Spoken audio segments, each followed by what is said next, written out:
আটা না ময়দা, মুখে দিলেই মিলিয়ে যাবে এমনই টেস্টি, হেলদি, স্বাস্থ্যকর সকালের ব্রেকফাস্ট স্কুল টিফিন রেসিপি আপনাদের সাথে আমি শেয়ার করব। আসসালামু আলাইকুম বন্ধুরা, সবাই কেমন আছেন? আশা করি সবাই অনেক ভালো আছেন। এখানে আমি নিয়ে নিয়েছি মেজারমেন্ট কাপ দিয়ে 2 কাপ সুজি। এর মধ্যে দিয়ে দিয়েছি আমি স্বাদ মতো লবণ। লবণটা দিয়ে এবার আমি এখানে দিয়ে নিচ্ছি 2 টেবিল চামচ চিনি। চিনিটা দিয়ে এবার আমি সেই সাথে দিয়ে দিচ্ছি 2 টেবিল চামচ সয়াবিন তেল। তেলটা দেওয়া নেওয়া হয়ে গেলে এবার আমি হাত দিয়ে খুব ভালো করে এটা ঘষে ঘষে ময়ান দিয়ে নেব। এই মুহূর্তে যে বা যারা আমার ভিডিওটি ক্লিক করেছেন প্লিজ লাইক দিয়ে ভিডিওটি কন্টিনিউ করবেন। দেখেন এটা কিন্তু খুব সুন্দরভাবে হাত দিয়ে আমি ঘষে ঘষে ময়ান দিয়ে নিয়েছি। দেখিয়ে দিচ্ছি কেমন হবে। ভিডিওর মাঝে কথাবার্তায় যদি কোনো রকম ভুল হয়ে যায় প্লিজ ক্ষমা সুন্দর দৃষ্টিতে দেখবেন। এবার আমি খুব সুন্দর করে মেখে নিয়ে হয়ে গেলে এবার দিয়ে দিচ্ছি এখানে কুসুম গরম পানি। এখানে কিন্তু ঠান্ডা পানিটা ব্যবহার করা যাবে না, এখানে কিন্তু কুসুম গরম পানিটাই নিয়ে নিতে হবে। এই মুহূর্তে আমার এই ছোট্ট চ্যানেলে যদি কোনো নতুন বন্ধু ভিজিট করে থাকেন প্লিজ সাবস্ক্রাইব করে আমার পাশেই থেকে যাবেন। দেখেন আমি আবারও এখানে পানিটা নিয়ে নিচ্ছি। এবারও আমি খুব ভালো করে হাত দিয়ে মেখে দেখেন ডো আকারে তৈরি করে নিয়ে নিচ্ছি। এটা এমনভাবে মেখে নিতে হবে যাতে করে এখানে কোনো রকম শক্ত ভাব না থাকে। আমার ভিডিওর কোনো একটা অংশ যদি আপনাদের কাছে ভালো লেগে যায় প্লিজ সাবস্ক্রাইব করে আমার পাশেই থেকে যাবেন। এই নাস্তাটি কিন্তু বানানো খুবই সহজ, খেতে কিন্তু ভীষণ মজার। দেখেন কথা বলতে বলতে এটা কিন্তু আমি খুব সুন্দরভাবে মেখে নিয়েছি।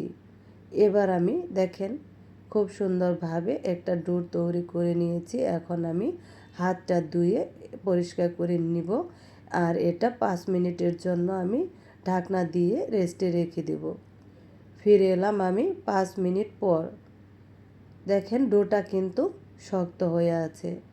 এটা আমি আবারও খুব ভালো করে মেখে নিয়ে নেব।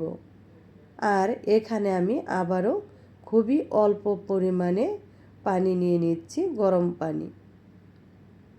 এখন আমি আবার এটা খুব সুন্দর করে মেখে নিয়ে নেব।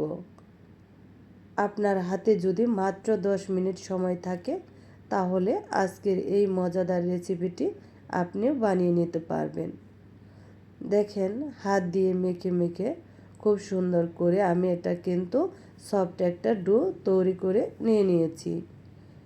এবার আমি হাতটা পরিষ্কার করে ধুয়ে নিব আর হাতে আমি একটু তেলটা মাখিয়ে নিব। এখান থেকে খুবই অল্প পরিমাণ নিয়ে দেখেন আমি লেচি কেটে নিয়ে নিচ্ছি। এভাবে করে আমি কিন্তু হাতের সাহায্যে একটু একটু হাতটা ঘুরিয়ে ঘুরিয়ে গোল গোল শেপ দিয়ে প্রত্যেকটি লেচি কেটে নিয়েছি। লেচিগুলো করে নেওয়া হয়ে গেলে এবার আমি এখানে দেখেন রুটি বানানোর একটা ফিরে নিয়েছি। এবার আমি লেচিটা এখানে নিয়ে খুব সুন্দর করে বেলে নেব।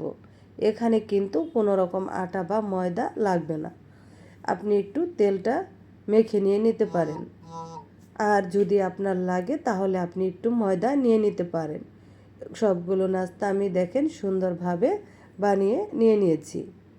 এবার আমি চলে যাব চুলায় আমি একটা ফ্রাই প্যান বসিয়ে এখানে পর্যাপ্ত পরিমাণ তেলটা দিয়ে দেখেন আমি তেলটা গরম করে নিয়েছি।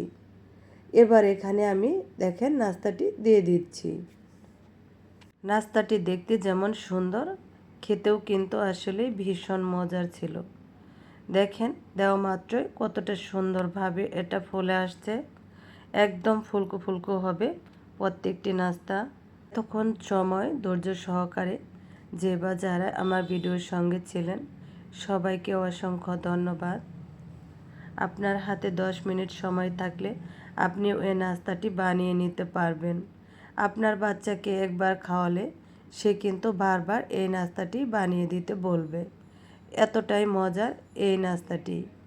দেখেন ভেজে নেওয়া হয়ে গেছে। চুলার আঁচটা কমিয়ে দিয়ে কিন্তু উল্টে পাল্টে ভেজে নিয়েছি।